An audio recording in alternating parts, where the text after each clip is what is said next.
Olá, o JR Entrevista começa agora. E nessa edição, o convidado é o deputado federal Alex Santana, do PDT da Bahia. O deputado faz parte da Frente Parlamentar Mista em defesa da renda básica. Deputado, obrigado pela sua presença. O governo acabou de anunciar a prorrogação do auxílio emergencial até dezembro, agora de R$ 300. Qual é o impacto, qual a importância de uma ação como essa no momento que a gente vive de pandemia? Luiz e Yuri, é bom estar aqui com vocês, é bom estar conversando com vocês. Para mim, que há pouco tive em vários municípios, por exemplo, do meu estado, que é a Bahia, e ver o quanto esse auxílio emergencial injetou dinheiro nos municípios, onde as pessoas vivem, a gente percebe o quanto foi importante a Câmara, junto com o governo, ter adotado esse auxílio emergencial. O quanto isso, na prática, ficou mais fácil para os brasileiros que perderam a sua renda nesse momento de pandemia. Então, eu dar continuidade a esse programa, eu acho muito importante, porque você ainda vai dar um fôlego, principalmente para as pessoas que perderam renda, e você fomenta nos municípios, nos estados, exatamente aquele tipo de renda e o poder de compra que o indivíduo perdeu por conta do Covid-19. Então, na minha avaliação, eu acho que é muito oportuno, é muito importante o governo ter essa sensibilidade para estender. Um custo menor, né? O bom para a gente é que pudesse dar continuidade a esse auxílio, como vinha se dando nesse valor maior, para que você tivesse um poder de compra da pessoa que perdeu renda, para dar continuidade ao que ele vinha recebendo, mas eu acho que já é algo importante essa ação que o governo faz, ingressando mais dinheiro na mão daquelas pessoas que perderam renda nesse momento tão difícil que a gente atravessa. E existe agora uma expectativa de tentar emendar o fim do auxílio emergencial com o início do Renda Brasil, ou seja, um programa que atenderia mais pessoas do que atualmente atende o Bolsa Família? Existe, e para o governo, esse é um sentimento do qual ele experimentou, e a gente já tem pesquisas aonde, principalmente no Nordeste, esse tipo de auxílio beneficiou o governo federal com relação ao índice de crescimento e de aprovação do governo federal.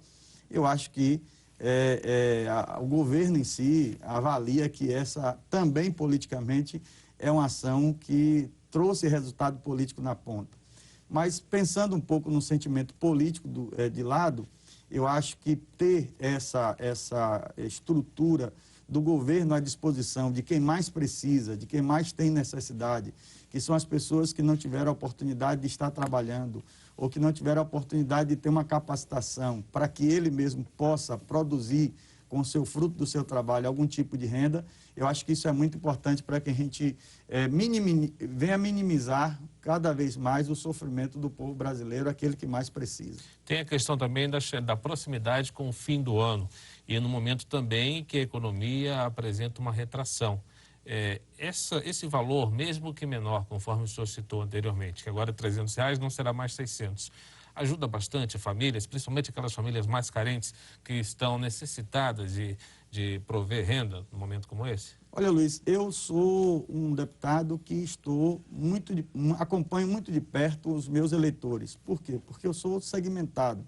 Então, a gente tem a oportunidade de ir em comunidades mais carentes, de estar nos interiores, conversando com as pessoas, sentindo as suas dificuldades. E a gente percebe o quanto é importante essa renda a mais para esse brasileiro que não tinha renda nenhuma ou que perdeu algum tipo de renda ou que vivia na informalidade, né? É onde o auxílio emergencial veio aplacar exatamente esse tipo de brasileiro que sofreu por causa da pandemia. Então, com esse poder aquisitivo no final do ano, se percebe que esse brasileiro que recebe isso pode trazer pelo menos um conforto maior, resolvendo alguns problemas e tendo algum tipo de capital para que ele possa consumir. Eu acho que a gente precisa investir no Brasil, abrindo portas para que você gere mais emprego, para que você principalmente conceda renda, para que assim venha o consumo, o consumo aumentar e você conseguir alimentar essa roda, essa engrenagem, que é a questão da economia, que a gente tanto fala, abrindo possibilidades do indivíduo ter condições para poder consumir mais e cada vez melhorar a sua, pelo menos minimizar o problema econômico que ele sofre. Pois é, deputado, são duas frentes, né? Uma para ajudar quem mais precisa a simplesmente não morrer de fome, e esse dinheiro, na hora que chega na mão dessa família de baixa renda, também alimenta aquela economia local. O senhor percebeu Claro. essa diferença? A economia nos pequenos municípios, nos bairros mais pobres, já melhorou em função desse recebimento do auxílio emergencial? Sim, sensivelmente. Eu, por exemplo, tive agora recentemente em várias regiões do meu estado, e você consegue, conversando com produtores, conversando com prefeitos, conversando com comerciantes de alguns setores, na verdade, da economia, você percebe que esse dinheiro injetou uma quantidade muito grande de valores no comércio, né? E fazendo com que a economia possa girar. E é isso que, na verdade, a gente precisa nesse momento. Eu acho que a gente sofre no Brasil com alguns setores que foram mais afetados com o Covid-19, mas em contrapartida você tem outros setores da economia que tiveram uma agregação de valores e de recurso maior, né, porque o brasileiro passou a consumir mais. Infelizmente, a gente deveria ter essa preocupação como brasileiro, não só do consumo, mas a gente sabe que uma das coisas essenciais, ou uma das ações essenciais no Brasil é o consumo, né? Claro, esse consumo equilibrado, esse consumo com responsabilidade, mas a gente sente realmente que em alguns municípios isso foi muito importante, esse auxílio emergencial. A gente imagina que a Frente Parlamentar em Defesa da Renda Básica esteja acompanhando essa discussão em torno do programa Renda Brasil. Como é que o senhor vem analisando o lançamento desse programa? Ultimamente, inclusive, o próprio presidente Bolsonaro fez alguma crítica pública, queria algo um pouco mais substancial. Como é que o senhor vê a formatação desse programa pelo governo? Olha, eu acredito que a gente precisa pensar, e aí não só dar a esse brasileiro que não teve a oportunidade, por qualquer circunstância da vida, de que ele produza a sua própria renda com fruto do seu trabalho, do seu conhecimento, do seu serviço, mas é um momento que você consegue, pelo menos, dar a esse brasileiro um auxílio para que ele possa conseguir ter um mínimo de valorização possível, né? Aliviando os seus sofrimentos, aliviando suas dificuldades, aliviando seus problemas internos. Eu acho que a gente precisa, volto a repetir, a criar um senso de consumo mais equilibrado, mas também dar a esse brasileiro que não teve a oportunidade pela vida, pela estrutura da vida educacional ou qualquer outra circunstância, uma oportunidade dele ter o mínimo de renda básica para ele sobreviver. Parece. Eu acho que a distribuição de renda é uma das missões de qualquer governante, de qualquer programa de governo, né? Mas, deputado, o orçamento para o ano que vem foi entregue pelo governo ao Congresso sem previsão para o Renda Brasil. De onde os parlamentares vão conseguir tirar esses recursos necessários para criar esse novo programa? Olha, eu acho que você vai precisar ter um estudo técnico. Agora, a preocupação emergencial, a preocupação básica, eu acho que a gente, como parlamentar, precisa entregar ao governo federal esse sentimento, que é o sentimento de cuidar de quem mais precisa. Eu acho que daí você vê de onde você vai cortar, se de algum tipo de investimento, de onde você vai tirar o recurso, mas eu acho que é importante você fazer distribuição de renda, né? Porque isso é um programa não só de governo de esquerda ou governo de direita, é um governo de justiça. Obviamente que você tem que criar para esse brasileiro uma estrutura educacional, medidas de trabalho, consolidar aquilo que já está, vamos dizer assim, conquistado, mas você precisa, no mínimo, nós como parlamentares, temos sim que nos desdobrar para entregar uma proposta viável para que o governo possa, então, implementar esse programa. Eu acho que isso é um compromisso da Câmara, é um compromisso do Senado, fazer com que a gente crie medidas nas discussões e propostas para que venha entregar ao governo essa possibilidade de ampliação. Furando o teto de gasto se necessário. Não vai ter jeito, né? É uma outra discussão, na verdade, é uma outra grande discussão. O senhor é a favor de furar o teto de gastos?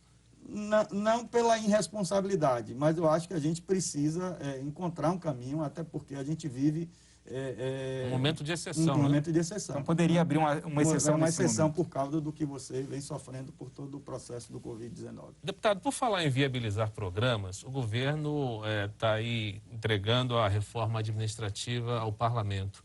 O senhor acredita que pode-se chegar a um consenso para aprovar uma proposta como essa ainda esse ano? Eu acho que a gente já vem discutindo essa matéria desde o ano passado, né? Obviamente que fomos interrompidos pelo processo do Covid-19. Mudou-se todo o rito da casa, das duas casas, mas eu acredito que a gente já chega no final do ano e precisaria entregar à nação algo substancial, né? Uma proposta, a gente sabe que existe três propostas, uma que está no Senado, uma que está na Câmara e a própria do governo dada por Paulo Guedes há meses atrás. Eu acho que a gente precisa extrair desse texto, eu acho que o caminho da simplificação, pelo menos, eu acho que a gente consegue aí trazer um texto nesse nível.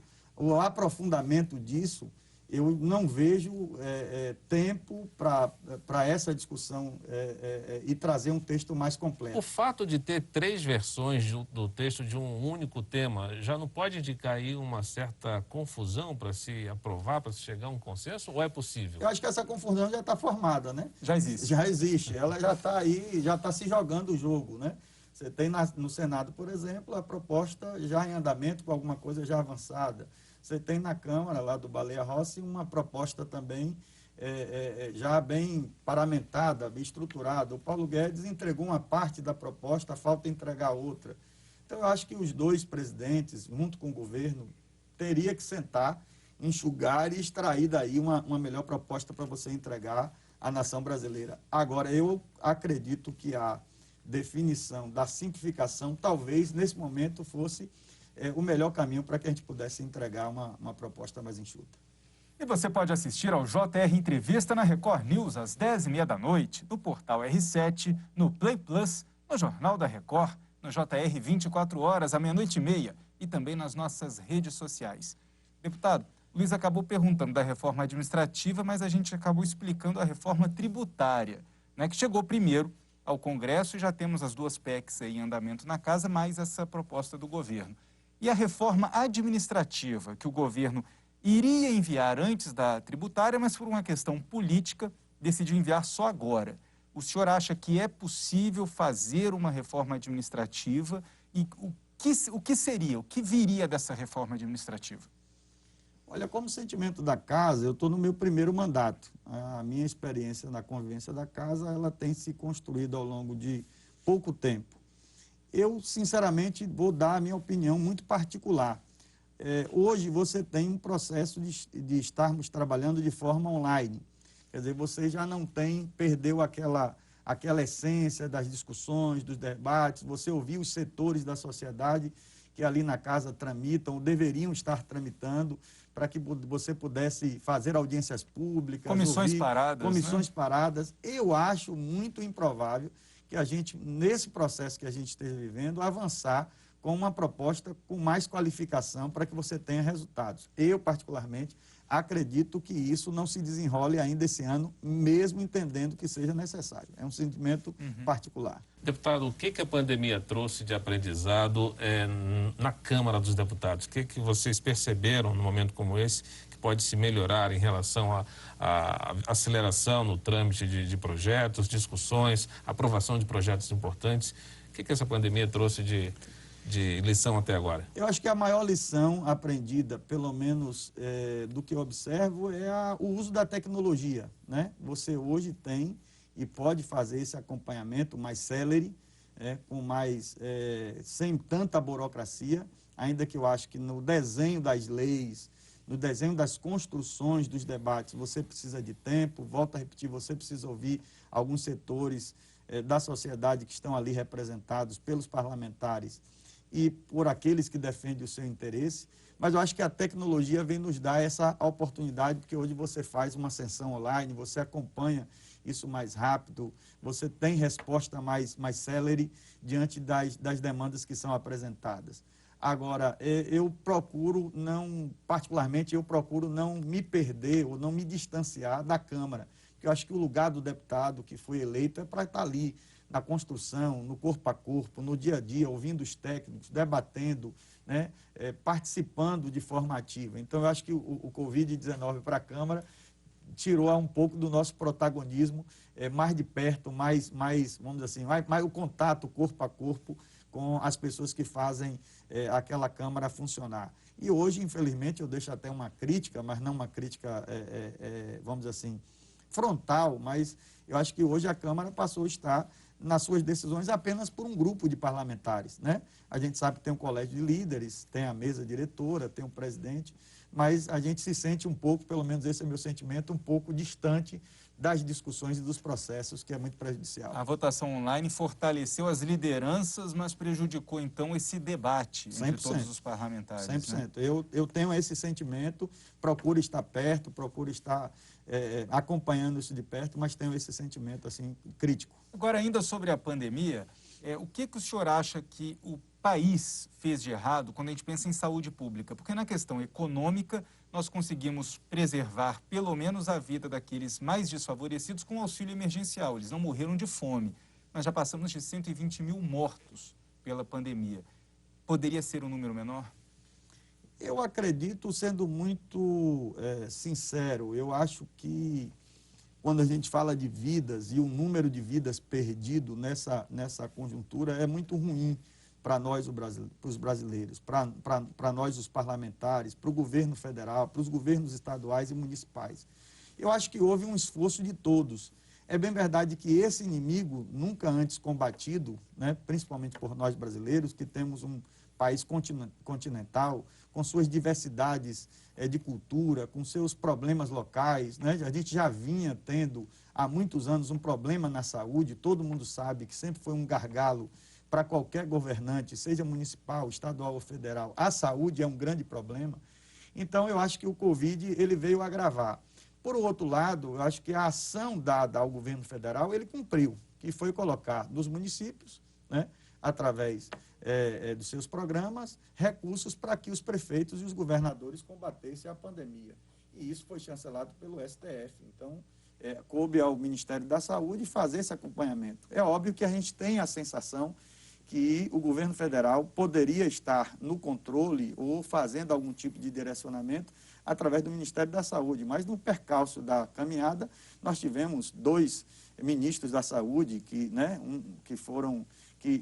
não deram continuidade aos seus programas, aos seus projetos, ainda que mantendo aquela base do Ministério da Saúde, mas eu percebo que houve, assim, por parte do governo federal, um esforço, e por parte de todos. É bem verdade que a gente poderia estar mais bem amparado, mais bem organizado, se a gente tivesse um comando central fazendo todo esse acompanhamento e dando encaminhamento às decisões para o combate ao Covid-19. O senhor falou do Ministério da Saúde, eu lembrei do ex-ministro Ricardo Barros, que é o novo líder do governo na Câmara. Como é que está a atuação política, a articulação política com esse novo líder? Melhorou alguma coisa? Já dá para notar a diferença ou ainda está cedo para se avaliar? Olha, eu sou de um partido de oposição, né? Apesar de estar num partido de oposição, mas eu tenho procurado me enquadrar dentro daquilo que eu vejo que é bom para o país. Tenho a minha independência com relação às minhas votações, às minhas escolhas. Não tive ainda a oportunidade de conversar com o novo líder, o Vitor Hugo. A gente tinha uma relação mais próxima, até pelo tempo que se tinha, e, como eu volto a repetir, pela construção do ano passado, a presença dele era mais constante, era mais fácil você fazer esse acompanhamento. Eu, particularmente, ainda não tive experiências particulares, mas vejo que alguém, na minha opinião, que procura fazer essa construção, pelo menos está mais perto ali do centrão, dos partidos do centro, tem talvez um diálogo pela sua experiência ali com os colegas de mais tempo, então isso fica mais fácil você entender o sentimento particular de cada um e construir esse diálogo com a Câmara, que eu acho que é muito importante nesse momento para o governo federal. Mas o senhor sente que é uma pessoa de diálogo também, que pode abrir portas para um diálogo maior, seja para um partido de centro-esquerda, como o senhor, seja para a própria base do governo, a presença do novo líder? Eu acho que esse direcionamento ele vem muito mais do governo federal. Como o governo do Bolsonaro, ele define esse diálogo. Eu acho que ele já entra com uma vantagem que o Vitor Hugo não teve no passado. porque todo mundo sabe que o diálogo do presidente, no começo, tinha muitos entraves, né? muitas dificuldades em conversar com a Câmara, muitas coisas, muitas farpas, né? muitas críticas. Eu acho que ele já entra num momento diferente, né? Com o próprio governo, ele para conversar, ele entende que nesse processo de coalizão do qual o Brasil se desenha a política, é necessário que você converse, é necessário que você ouça o parlamentar, é necessário que você escute as pessoas da base, que você crie essa relação. Eu acho que esse momento é muito mais fácil para o novo líder do que foi para o seu antecessor. Ok, deputado. O JR Entrevista faz um pequeno intervalo e na volta nós vamos falar sobre a lei de combate às fake news e também a votação de vetos da presidência da República. A gente volta em instantes. Até já. O JR Entrevista está de volta e hoje aqui com a gente o deputado federal Alex Santana, do PDT da Bahia. Deputado, o governo tem adiado já, né? Pelo menos ele não consegue derrubar a questão no parlamento, mas pelo menos adia a votação para tentar convencer os deputados a não derrubar o veto da desoneração da folha de pagamentos. Qual a posição do senhor e o clima que existe hoje na casa? É pela derrubada do veto? Yuri, eu acho que essa construção do governo federal, ela passa muito por um grande problema que vive o país. Essa desoneração da folha, essa oportunidade que você deu para alguns setores da sociedade que sofreram diretamente com o processo da pandemia, ela é muito importante. Então, isso, de qualquer forma, o parlamentar, ele se sente pressionado. Por quê? Porque a grande discussão agora é a manutenção de empregos, a manutenção de contratos, né? Para que você possa continuar dando condições às empresas de continuarem sobrevivendo e mantendo empregos. Ninguém quer índice maior do que já está de desempregados.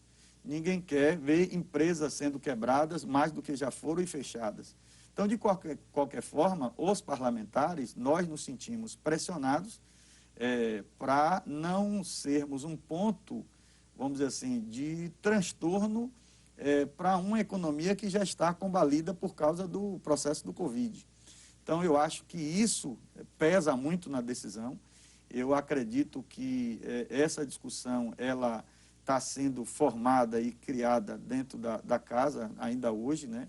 E por parte dos deputados está uma grande responsabilidade que não venha sobre si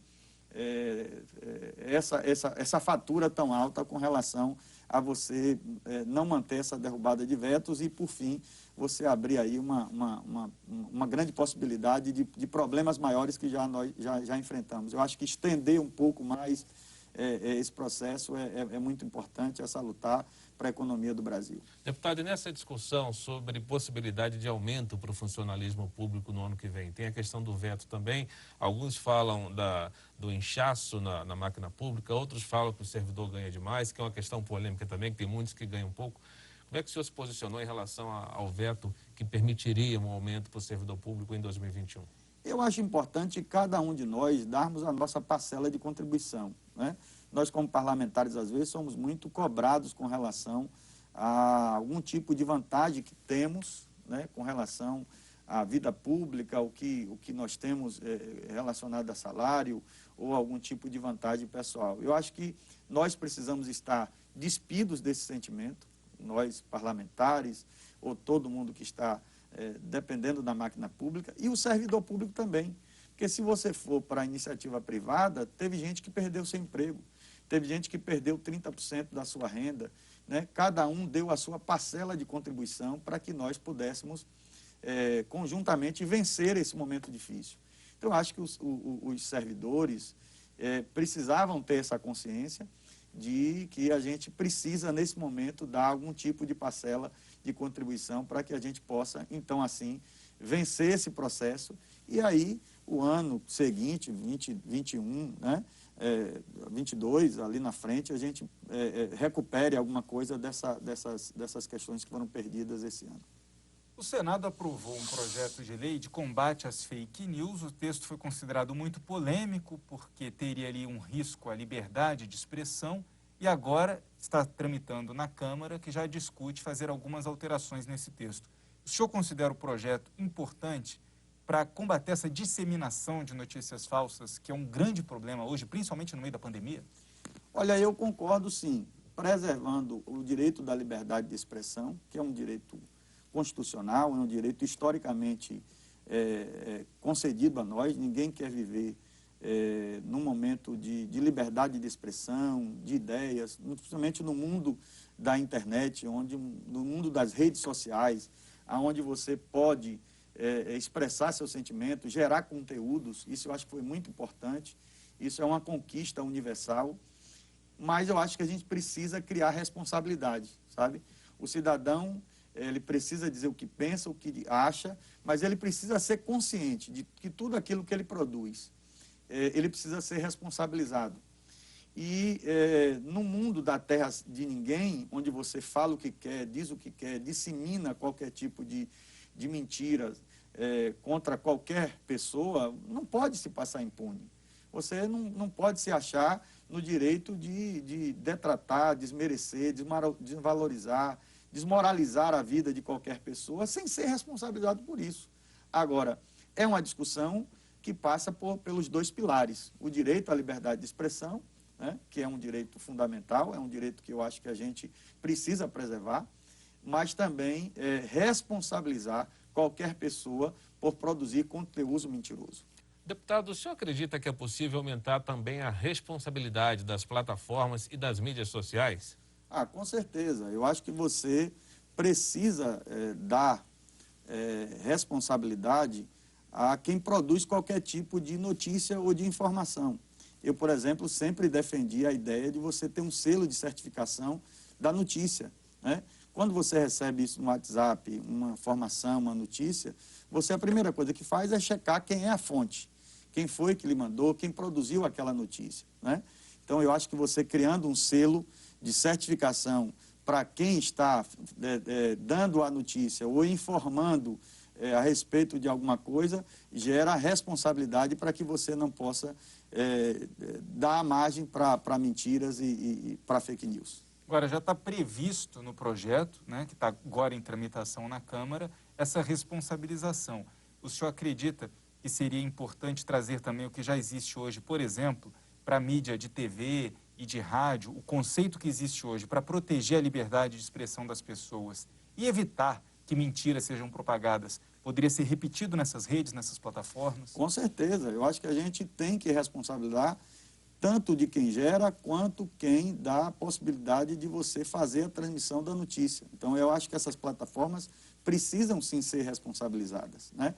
Você tem que dar a elas atribuições de responsabilidade para que, cada vez mais, o cidadão que pensa em gerar notícia falsa não se sinta na terra de ninguém.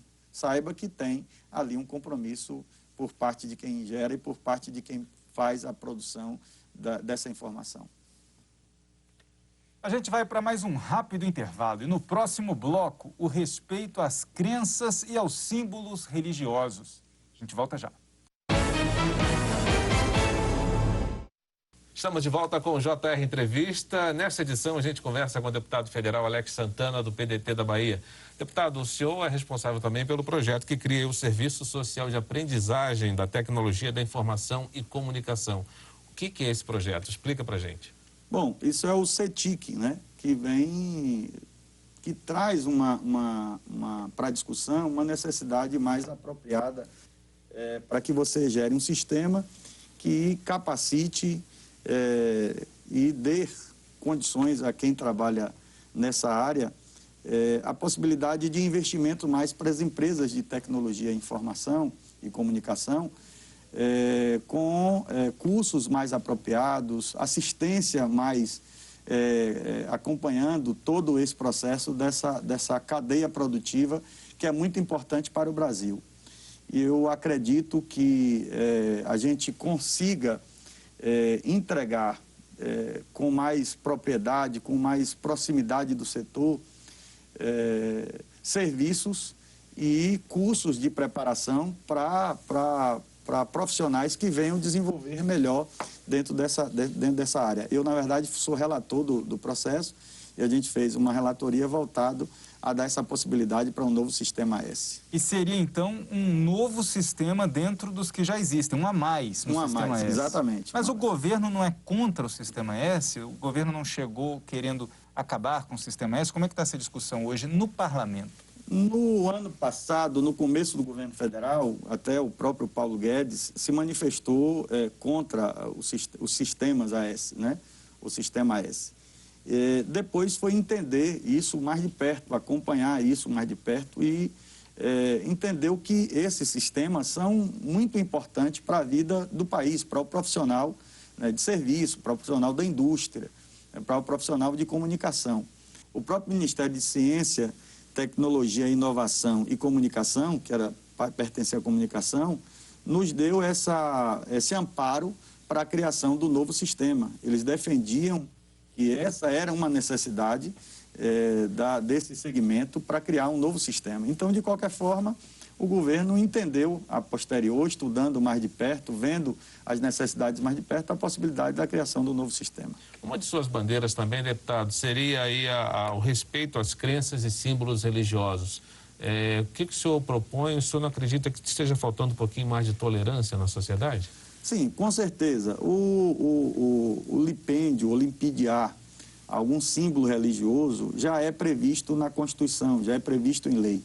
O que a gente pede exatamente é um aumento dessa pena para quem agir de forma a não respeitar, a não considerar aquilo que a gente tem como sagrado, aquilo que a gente tem.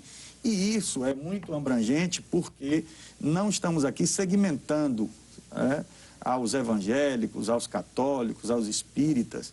Eu acho que a gente precisa haver um respeito. E a gente experimentou no Brasil, alguns anos atrás, alguns segmentos da sociedade que, de forma muito agressiva, desrespeitava a fé e os símbolos religiosos. Eu acho que isso é ruim e perceba que, muitas das vezes, pessoas que manifestam esse tipo de desrespeito sempre reivindicaram a liberdade do que eles acreditam ou do que querem ser como ser humano, como indivíduo ou como arte. E a gente viu muitos movimentos, inclusive defendido por alguns artistas ou alguns segmentos de produção de conteúdo, gerando exatamente esse tipo de desrespeito, de irreverência, né, a símbolos que são sagrados para mim ou para quem quer que seja. Então, eu acho que aumentar a pena para quem age com desrespeito era uma forma de barrar aquelas pessoas das quais exige respeito, mas não se respeita no símbolo que você acredita e que você defende. Muito obrigado pela entrevista, deputado. O JR Entrevista fica por aqui. Lembrando que você pode assistir ao programa na Record News às 10h30 da noite, no portal R7, no Play Plus, no Jornal da Record, no JR 24 horas à 00h30 e também nas nossas redes sociais. Nós agradecemos pela sua audiência e nos vemos numa próxima edição. Até lá.